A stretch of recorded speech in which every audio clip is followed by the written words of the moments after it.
Olá, meu nome é Caroline, Carol Abreu, mais conhecida como Carol Abreu, e já tem alguns dias que Deus me tocou meu coração que eu precisava testemunhar as bênçãos que Ele realizou na minha vida nesses últimos anos, né? Eu passei por uma situação de enfermidade, uma situação muito difícil, e hoje eu vivo, para a honra e glória do Senhor, um momento de bênção, de muita paz, porque quando colocamos nossos problemas e dificuldades nas mãos de Deus, de verdade, Ele resolve, né?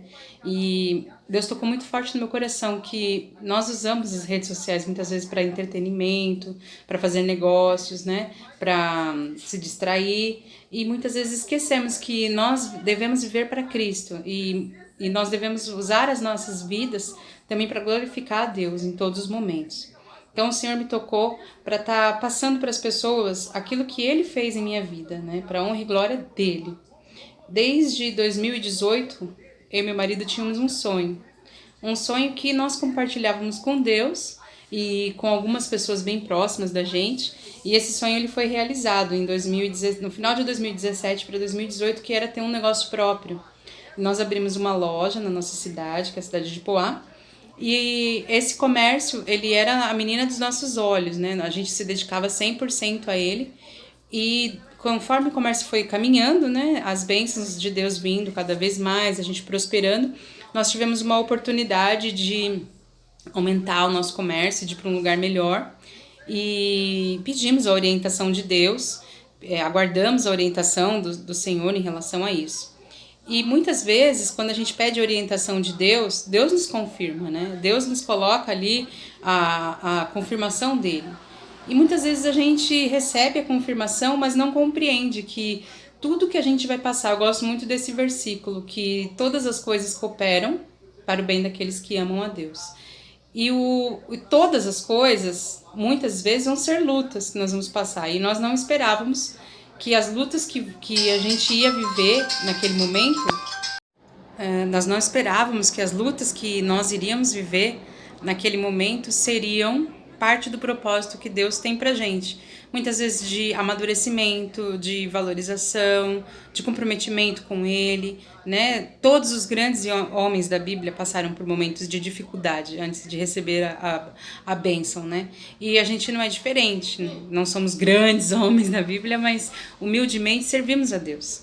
E nosso momento estava chegando. Então nós mudamos de loja, fomos para um outro comércio, que era o meu sonho era ter uma loja que tivesse vitrine, e aquela loja era ela inteira de vitrine, né? Foi a realização de um sonho. E muitas pessoas sonharam junto com a gente, né? Os nossos pais nos ajudaram, os pais do meu marido. Então foi um momento ali de muita felicidade. E assim, a loja foi aberta no dia 23 de novembro, a reinauguração da nova loja, da mudança de loja uma para outra. E quando virou o ano, né, quando nós mudamos para essa loja, a gente já percebeu que tinha algo que não era como a gente esperava, né? O lucro, a maneira como era a loja, era diferente. A gente já sabia que, não sei, algo no nosso coração não dava tranquilidade pra gente. Mas a gente encarou, né? E nós fomos ali dia a dia, né, com os funcionários, trabalhando ali todos os dias. Quando o ano virou, que foi o ano de 2019, que foi o ano que eu considero o meu ano de luta, muita luta mesmo, foi o ano em que, já no dia 17 de janeiro, nós já tivemos a primeira batalha, que foi um assalto que nós sofremos na frente da minha casa. A gente chegava da loja, com todo o dinheiro da loja, minha carteira, a bolsa do meu marido, todas as nossas coisas, com as crianças junto, inclusive, 3 homens armados nos abordaram na frente da nossa casa. E ali eles levaram tudo, né? Levaram o carro, levaram as coisas. Graças a Deus não entraram dentro da minha casa, né? Mas eles levaram as nossas coisas. Alguns dias depois, nós entramos em contato com o seguro.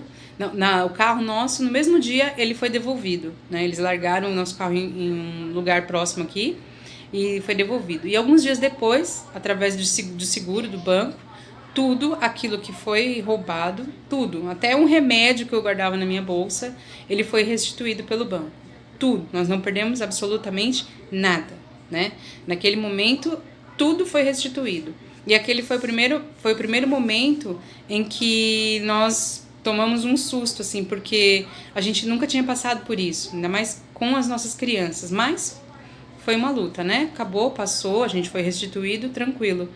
Já logo isso foi em janeiro. Em fevereiro, no dia 14 de fevereiro, recebi o diagnóstico que eu tinha colocado um DIU e que eu tava com muita dor, fui ao hospital, né, no dia 7 de fevereiro, fui no hospital. Eu não tenho baço, né? E isso nunca me deu problema nenhum. Tive 2 gravidez normais, depois foram cesárea, mas por uma opção até minha, né? Nunca tive nenhum problema de saúde.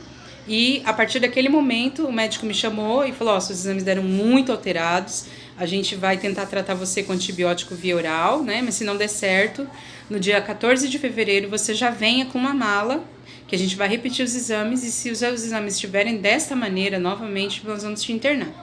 E, para quem só tinha entrado no hospital por conta das 2 cesáreas, né, foi um susto. Mas eu lembro que todas as lutas que eu passei, eu estava meio que anestesiada, eu não refleti muito sobre isso naquele momento. Mas quando eu cheguei em casa, que a minha ficha caiu, eu pensei: nossa, e a loja? Quem vai cuidar da minha loja? Se eu tiver que ficar internada, meus filhos, nunca fiquei longe deles, meu marido, minha casa, né? E entreguei na mão de Deus, tomei o remédio da maneira como o médico falou e esperei. Passaram-se uma semana, na segunda-feira de manhã, meus pais me acompanharam, marido no médico, meus pais me acompanharam até o hospital, no Hospital Santa Maria, e o médico resolveu me internar, disse que meus exames estavam piores, né, e necessitava de internação. A gente sabia que não era algo grave, que até o médico falou pra gente, não é algo que me levaria à morte. Claro, se eu não fizesse tratamento, é uma infecção pélvica, poderia me prejudicar, né, poderia sim gerar algo mais grave, mas que naquele momento o remédio injetável era a melhor opção e eu teria que ficar internada por causa disso. Então, fui tranquila, sabendo que eu ficaria de 5 a 7 dias no hospital, e internamos. Eu fiquei uma semana, né? Foram 5 dias essa primeira internação. Para mim foi um choque, né? Assim, de ficar longe da família, de ficar sozinha. Mas eu tava, assim, até aproveitei um pouco para descansar, né? Porque eu dava aula, cuidava da loja, cuidava das crianças. Então eu falei: isso vai passar logo e acabou, vou até descansar. Então, para mim foi um descanso ali no hospital. Aí passou, tive alta, voltei para casa. Eu sentia que os sintomas estavam se agravando, né? Eu tinha muito calafrio, de vez em quando eu tinha febre, eu tinha muita dor, como se tivesse abrindo a minha barriga, uma dor muito forte. E aí, depois de alguns dias, em março, né? Depois eu saí no carnaval, alguns dias depois, em março, eu comecei a sentir muita dor e busquei novamente o hospital. E esse hospital, eles resolveram me internar novamente, né? E eu falei: não vou ficar. Minha mãe e meu pai, pra tentar algo diferente, né? Pra ver se era isso mesmo, me levaram para o Servidor em São Paulo, que é um hospital maior, tinha mais recursos, né? E lá no Servidor, imediatamente, já entrei para fazer ressonância, tomografia, todos os exames que pode imaginar, e me internaram na mesma hora. Então, ali no Servidor foi o pior momento que eu passei, né? Daquele momento da internação anterior, a internação do Servidor foi para mim um momento em que eu me senti realmente sozinha, por estar longe da minha família, por estar num hospital que não tinha... É um hospital muito bom, mas o ambiente, alguma coisa dentro daquele lugar me deixou muito triste, muito deprimida, né? E a internação, os médicos falavam: olha, a gente não sabe quando ela vai sair, não sabe quando que ela vai ter alta, não tem previsão de alta. Então eles começaram com um antibiótico, depois foi para classe 2 de antibiótico, classe 3. Então eu tomei vários antibióticos ali, né? E cada hora tomando um remédio diferente, tomando um monte de remédio, sentindo muita dor. Eu lembro que em um momento ali dentro do Servidor, eu fiquei muito triste, uma tristeza que eu nunca tinha sentido na minha vida, um medo, uma situação de um medo, não de morrer, não de que a doença que eu estava vivendo seria algo que me levasse à morte, mas um medo do sofrimento que eu estava passando não terminar, o medo do sofrimento não terminar na minha vida, de não acabar, né? Tinham-se vários diagnósticos, várias tentando saber o que seria, né? Entre eles, o médico passou para mim que poderia ser um câncer de ovário ou de útero. E a minha preocupação não era a doença em si. Eu queria saber o que era para ter um começo, um meio e um fim. E a indecisão, né? Isso de não saber o que era, é o que me deixava mais apreensiva. E eu lembro num sábado à noite, que foi um sábado em que minha mãe foi separada para ser pastora, e lá não tinha televisão e não tinha acesso à internet, eu tinha o meu celular. E o culto foi filmado e eu queria muito estar na igreja, né? E aí no meio do culto parou a transmissão e eu me senti sozinha ali, né? Eu tava uma senhora do meu lado. Deus colocou em todos os hospitais que eu passei, em todas as internações que eu passei, sempre uma pessoa de Deus que falava algo de Deus para mim. Tinha uma senhorinha que ficou do meu lado todos os momentos, bem senhorinha mesmo, né? E ela tava com câncer no útero. E o câncer dela já tinha avançado muito, né? E ela sabia a condição que ela estava ali. Ela estava para operar, para tirar. E ela tinha uma paz, uma tranquilidade, uma coisa que transmitia nenhum medo ela tinha. Ela falava assim: Deus vai realizar na minha vida aquilo que Ele quer para mim. Se tiver que ir embora, eu vou, mas eu vou com Deus. Se eu tiver que ficar, eu vou ficar. E então eu recebi aquela paz dela, mas dentro de mim eu tinha um medo, né, do indefinido. E eu lembro que naquele sábado eu fiquei muito triste, eu não conseguia dormir. E eu lembro que eu subi na janela do hospital, e eu olhei para baixo e o servidor ele tem as janelas todas com grade, né? E eu senti uma vontade muito grande, uma coisa muito forte dentro de mim, de me sentir inútil, de me sentir mal, a ponto de não conseguir reagir diante das coisas que estavam ao meu redor. E ali eu senti aquela tristeza, eu não senti vontade de me jogar pela janela, mas eu senti vontade de resolver a situação que eu estava vivendo.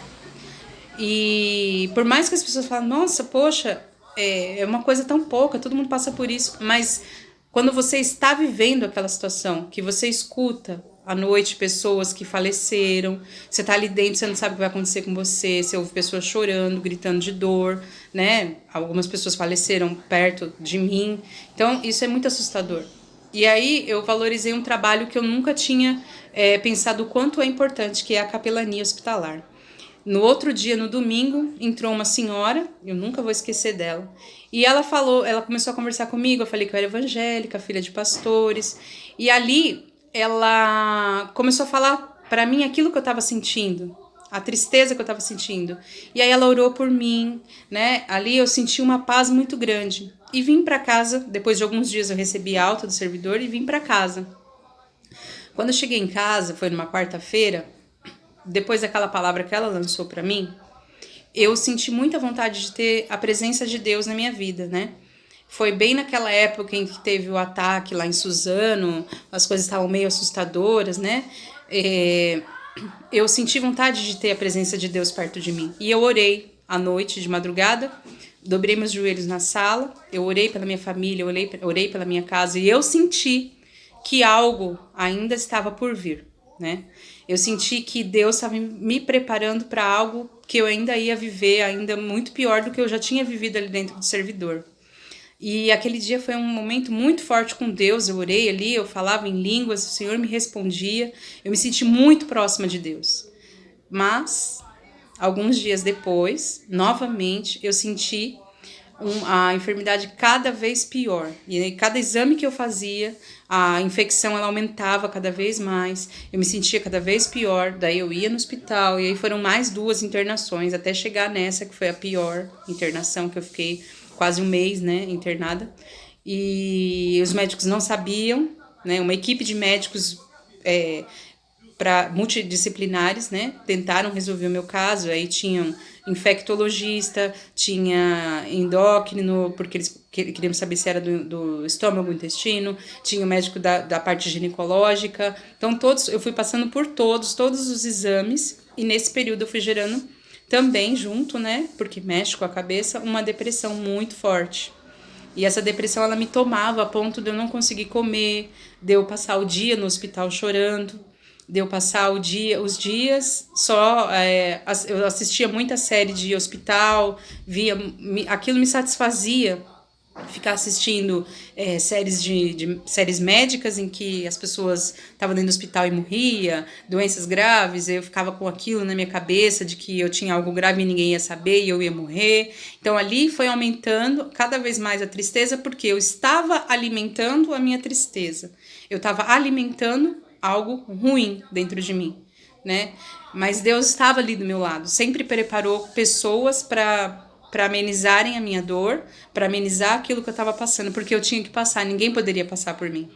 E lembrando que eu tinha minha loja, né, e durante esse período eu tive uma pessoa maravilhosa, né, uma pessoa muito honesta, muito dedicada a mim, a minha família, graças a Deus, e ela estava ali do meu lado, né, cuidou da minha loja, a minha mãe e meu pai cuidaram dos meus filhos, a minha mãe, sem palavras, né, se não fosse a minha mãe ali do meu lado, eu não sei nem como eu faria, porque ela cuidou de mim, cuidou das crianças, ela ia para o hospital, voltava para casa, né? Ficava com os meninos, levava para creche. Então, ela junto comigo, ela adoeceu, né? Ela passou por momentos ali que eu sei que eu passei os meus e ela passou os dela. Que os joelhinhos dela hoje têm as marcas dos momentos em que ela viveu por mim, né? Eu sei que na cabeça dela foram momentos que ela pensou muitas vezes ela pensou que ela fosse me perder. E eu acho que não tem dor maior na vida de uma mãe, né? E ali nessa internação em que foi ampliando o quadro depressivo na minha vida, e exame após exame, muita dor, exames doloridos, né? Momentos em que meus pais tiveram que intervir com o hospital, de saber, e aí, o que vai acontecer? Ela tá aí, já tem 10 dias, já tem 15 dias, já tem 20 dias, já tem 25, e não resolve, né? E troca de remédio, e de repente um dos antibióticos, eu não sei dizer mais o nome dos antibióticos que eu tomei, que veio com, né, trouxe um monte de sequelas, né, para mim depois, mas foi o que resolveu, né? Resolveu a infecção que eu tinha. Graças a Deus, que eu tenho certeza que isso é um milagre de Deus que eu vivi na minha vida, que eu tinha adenomiose, eu apresentava um quadro de adenomiose, colite e a infecção. E graças a Deus, tudo ficou limpo, né? E parece que meu corpo se alimentava de enfermidade. Eu estava me sentindo melhor, eu estava me sentindo muito bem em relação à enfermidade, eu não sentia mais nada de dores quando eu tive alta, mas meu corpo ainda estava doente, era a minha alma, né, que estava doente. E eu lembro que eu fui buscar, cada exame que eu buscava sozinha. E teve um dia que eu fui buscar um exame, uma biópsia, porque eles ainda não tinham descartado completamente, né? E a minha biópsia tinha dado um problema, né? E eu teria que repetir.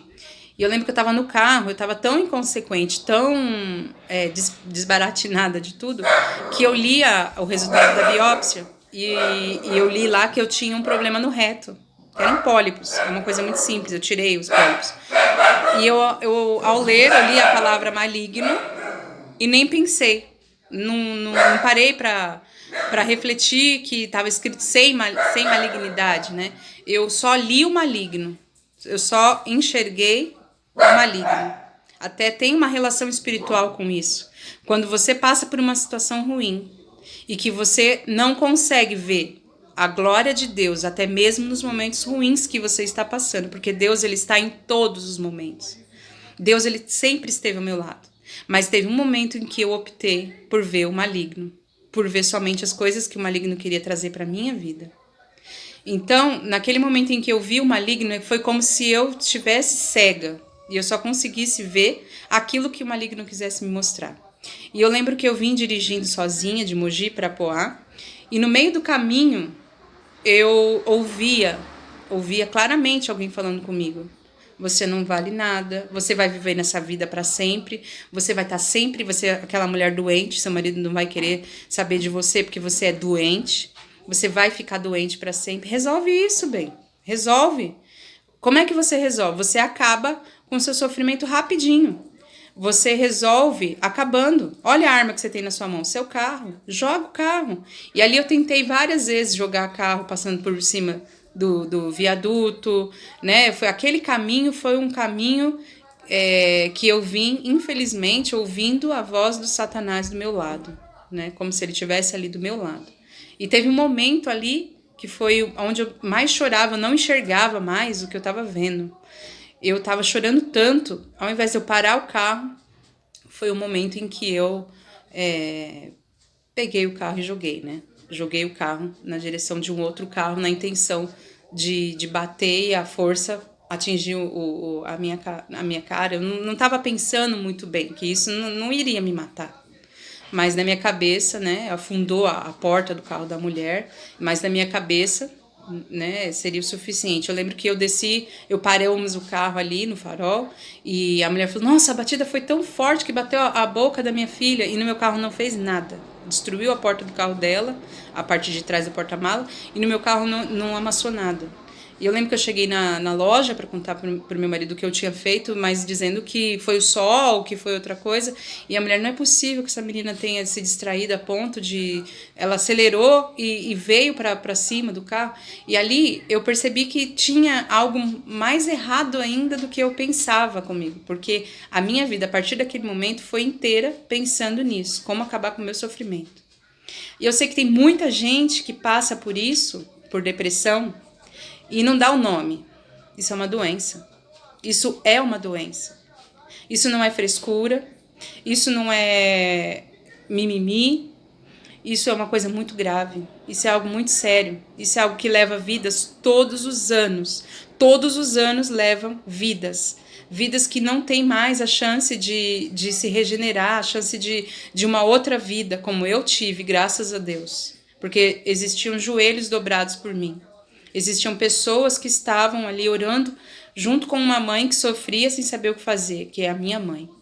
E a partir daquele momento ali que eu comecei a dar ouvidos literalmente para Satanás, eu comecei a viver a minha vida querendo somente tirar aquilo que era mais precioso, porque eu achava que não tinha mais jeito. Eu já tinha sido curada fisicamente, mas a minha alma não estava curada.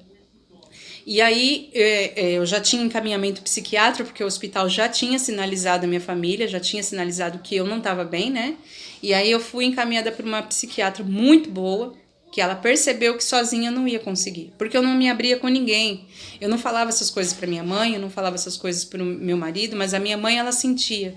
Por ser uma mulher de oração, Deus mostrou para ela que existia um espírito de morte junto comigo. E eu lembro que eu estava no sofá, deitada em casa, que era o que eu mais queria fazer, era isso, era deitar e dormir o tempo inteiro. Né? Eu queria tomar remédio e dormir, eu não queria mais comer. Já tinha alguns dias que eu só tomava café com leite ou não comia nada. E naquele dia que a minha mãe orou por mim, na outra semana eu fui no médico. Eu não lembro direito a cronologia das coisas, assim, o que aconteceu primeiro, né? Eu lembro que eu fui na psiquiatra. E ali na psiquiatra, eu tive o susto que ela me deu, né? Que ela falou: "Você não sai daqui. Você não vai sair daqui, você vai ser internada." E ali foi onde caiu minha ficha de como eu estava. E eu nem questionei.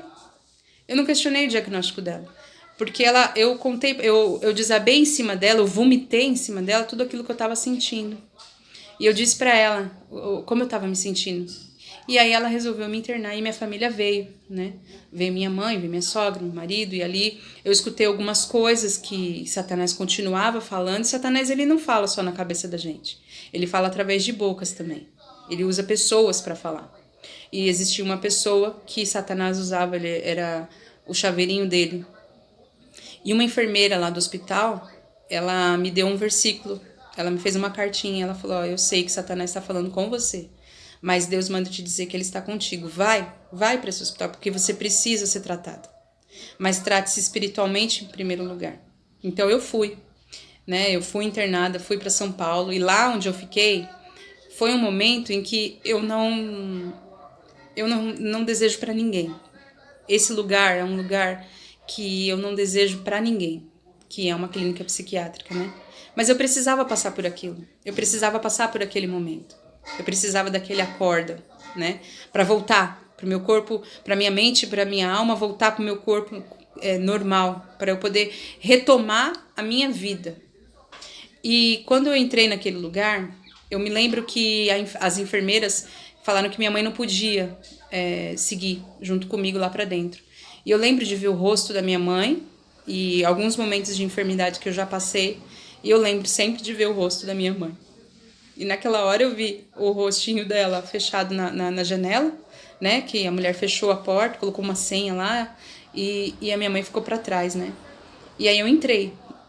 Quando eu entrei, é como se estivesse chegando numa cadeia, né? Eles dão o kit para você de coberta, lençol, deram as coisas que eu ia usar ali, me revistou minha bolsa, tirou um monte de coisa minha, tirou cordão, tirou elástico, tirou o cadarço do sapato, tirou tudo, né? Tirou um espelhinho que eu tinha, tirou meu dinheiro, tirou tudo. Ali eu me senti mais do que nua, né? Exposta. E aquele monte de mulheres, tinham mulheres ali que estavam amarradas, tinham mulheres que gritavam, é um ambiente muito forte, é um ambiente muito pesado. E aí eu fui pro meu quarto, tinha uma mulher dormindo do meu lado, da minha cama, e eu não sabia o que eu ia encontrar. Naquele período eu já não orava mais, naquele período eu já não falava mais com Deus. Naquele período eu vivia só no automático. Eu tinha muita vergonha do Senhor, eu tinha muita vergonha. E eu lembro que quando eu cheguei lá, eu tive vontade de orar, mas eu não orei. E aí eu lembro que eu deitei na minha cama, dormi, apaguei, né? A gente toma remédio lá pra dormir. Eu apaguei. Quando foi no outro dia, eu vi a moça que estava do meu lado, a moça não falou muito comigo. Aí eu comecei a sentir o ambiente em que eu estava. Eram muitas mulheres e a maioria ficava, né? Eram 2 em cada quarto ou 3. E ali eu vi muita coisa mesmo, né? Eu vi pessoas que tentaram o suicídio ali dentro. Ouvi relatos, né, de mulheres. Eu ouvia muita coisa, eu não conseguia me alimentar, mas eu tentava o mínimo que fosse interagir com as outras mulheres, né? E Deus, mais uma vez, me colocou perto de pessoas, por incrível que pareça, a maioria lá dentro conhece a palavra. A maioria lá dentro é filha de pastor, a maioria lá dentro que estava lá junto comigo é crente, teve uma vida com Deus, e a maioria não estava afastada não, estava dentro da obra, mas estava deprimida, estava em depressão. E aí lá tem estágios, né? Eu fiquei nesse estágio que era como se fosse uma UTI, vamos dizer assim. E aí eu fiquei 2 dias ou 3 mais ou menos, e Deus me colocou uma amiga que eu conheci lá. E nós ficamos ali grudadas juntas, né? E uma menina também, uma mulher de Deus, e estava lá junto comigo em depressão. E aí nós fomos transferidas para o outro setor, que é um setor mais leve, é um setor em que as meninas já estão para ter já estão para ter alta, né? E aí nós fomos para esse outro setor, que é uma casinha, que era uma mansão, mas era uma mansão que é mais isolada do que essa outra parte. Nessa outra casa, eu fiquei num quarto com 7 mulheres. Somente uma não era cristã. É incrível. Somente uma mulher não conhecia a palavra de Deus, que era uma moça que acho que ela era dependente química e estava em depressão depois de se livrar da dependência química, e ela não conhecia a palavra. E as outras todas conheciam a palavra. Todas. E aí isso me chocou muito, isso me deixou muito apavorada. Porque como as pessoas conhecem a palavra, conhecem a Deus, e aí eu entendi que uma coisa não tem nada a ver com a outra. Porque doença, ela não escolhe, né? Eu entendi ali que nós precisamos estar buscando o tempo inteiro a Deus, mas de corpo e alma. Porque o mundo jaz o maligno e ele está sempre sondando ao nosso redor. E ali ele quer tomar agora a família, a vida das pessoas através da depressão. Ele quer derrubar as pessoas através da depressão. E eu lembro que uma das meninas falou, vamos fazer um culto? Para mim aquilo foi o ódio. Eu não queria chegar perto de Deus. É possível ficar longe de Deus? Não é. Mas eu não queria mais orar, eu não queria estar perto de Deus, eu não queria estar perto das coisas de Deus, porque eu me sentia muito culpada. Porque a gente conhece a palavra, a gente sabe que tirar a nossa própria vida é algo que para Deus é uma tristeza muito grande, né? Então eu estava muito distante de Deus. E eu lembro que eu me afastava mesmo. Quando elas começavam o culto, fugia. Para mim, elas começavam a falar de Deus, eu fugia. Eu sei que chegou nos últimos dias de internação e tinha toda uma rotina lá dentro, né? E as meninas, elas se fechavam no quarto e eu, fugia, e elas iam lá para orar. E eu achava um absurdo. Eu achava um absurdo elas orarem dentro de um hospital psiquiátrico, né? Quem elas são para orar? Eu pensava assim, quem elas são para orar se elas também estão doentes? Como é que vai curar alguma coisa, né? E aí, nos últimos dias, eu lembro que uma das meninas caiu endemoniada. E já não era a primeira vez, né? E ali todo mundo tava orando e eu tava no quarto, eu queria dormir. E aí eu fiquei lá observando só. Mas foi como se Deus pegasse, me levantasse de um golpe só e me colocasse em cima da menina. E eu não esperava que eu fosse fazer isso, né? Que eu fui pra cima dela e eu orei. Naquele momento, eu não tive escolha. Deus não me deu escolha, não. Eu orei por ela. Antes de orar por mim mesma, eu orei pelo outro. Aí eu orei por ela, o demônio, né, livrou a vida dela naquele momento ali, e nós oramos, a gente fez o apelo para ela, ela aceitou Jesus. E daquele dia em diante eu comecei a participar do culto de maneira bem tímida, mas eu estava ali. Começaram a orar, a ler a Bíblia, e eu tava ali. Aí eu tive alta. Eu lembro quando o psiquiatra me chamou para me dar alta, eu não queria sair. Não queria sair de jeito nenhum. Eu queria ficar lá, porque para mim lá eu tava segura. Eu achava que aqui fora eu não ficaria segura. Que eu ia fazer besteira, né? E aí eu não queria ter alta de jeito nenhum. E o psiquiatra, eu lembro que ele me confrontou. Você não é uma mulher de Deus? Você não acredita no poder de Deus? Você não vai fazer mais besteira. Você está preparada, você precisa ir para a rua, porque se você não for para a rua, como é que vai ser? Você acha que você vai morar aqui? E aí eu fui, né? Tive alta, minha mãe e meu pai foram me buscar e eu vim para casa. No carro eu já ouvia as besteiras, né, de Satanás. Eu lembro que minha mãe mora na cobertura, né? E chegando lá, eu já me sentia mal, perto de janela, perto das coisas. É como se eu não tivesse mais controle da minha vida. Mas algo foi mudando, porque eu nunca me senti rejeitada por mãe nem por pai, eu sempre fui muito amada por eles dois. Mas naquele momento em que eu cheguei na casa deles, foi como se eu fosse novamente um bebê. E eu senti o amor e a preocupação da minha mãe. Minha mãe me colocou no colo, a minha mãe me ninou, sabe? A minha mãe me tratou como se eu fosse um bebê de novo. E naquele momento, foi como se a minha mãe me desse novamente a minha vida, através de Deus. E eu lembro que a minha mãe orava, a minha mãe ficava ali perto, né? Minha mãe precisou ir no mercado, ela chamou uma vizinha para me olhar como se eu fosse um bebê. Então, o amor deles foi o que foi me dando vida, né? E depois o amor do meu marido em casa, né? Que eu fiquei um pouco na casa dela. E ali aos poucos eu fui aprendendo, reaprendendo a alimentar a minha mente. Como a pastora Patrícia me pregou uma vez, que Deus ele tem que a gente tem que pedir para Deus renovar a nossa mente. E foi através da renovação da minha mente que eu fui curada. Através da renovação que o Senhor traz para minha vida que eu fui curada. E eu aprendi. Quando eu estou precisando, quando eu estou em crise, Cristo tem que ser o meu alimento. Não é remédio, não é respiridon, não é lítio, não é nada. É Deus. Se eu estou me sentindo mal, é um hino que eu escuto, é uma pregação que eu ouço, é um alimento que precisa entrar dentro de mim. Então, hoje, eu me sinto curada. E aí, através dessa cura, que veio a parte 2 do meu testamento, né? Que é a cura física também, né? Da obesidade, né? Que fui atrás, consegui me libertar de um monte de outras coisas. E esse é o testemunho que eu precisava falar, o que Deus fez na minha vida. E eu gostaria que, se você parou esses 30 minutos, né?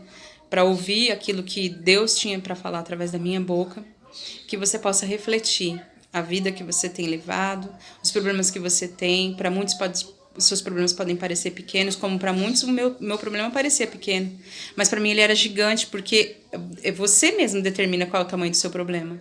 Se você... Tem gente que tem um câncer, tem gente que realmente tem um diagnóstico de morte, como aquela senhora que ficou do meu lado, ela tinha um diagnóstico ruim, mas ela decidiu que ela trataria o problema dela como algo pequeno, porque Deus é grande na vida dela. Então, reflita hoje sobre o tamanho do seu problema e o tamanho do seu Deus, porque Deus ele pode resolver qualquer problema, qualquer coisa, Deus pode resolver, porque Ele é o Deus do impossível. O possível a medicina tenta fazer, o possível você pode fazer por você, o possível, mas o impossível é a especialidade de Deus. Então, eu deixo essa palavra e o meu testemunho, e eu espero que vocês tenham recebido da melhor maneira possível, porque o Senhor me tocou para estar passando aquilo que Ele fez para minha vida. E eu quero agradecer a todos. Todos aqueles que estiveram ao meu lado, todos aqueles que oraram por mim, aqueles que me visitaram no hospital, todos aqueles que ainda estão, né, junto comigo em cada momento que eu passo. Eu quero agradecer primeiramente a Deus, aos meus pais, ao meu esposo, meu companheirão maravilhoso que sempre esteve ao meu lado, a minha sogra, o meu sogro, pessoas que estiveram ali junto com a gente, que cuidaram dos meus filhos como o deles, né, que pararam as suas vidas para me ajudar. E eu agradeço a Deus por colocar essas pessoas na minha vida. Amém.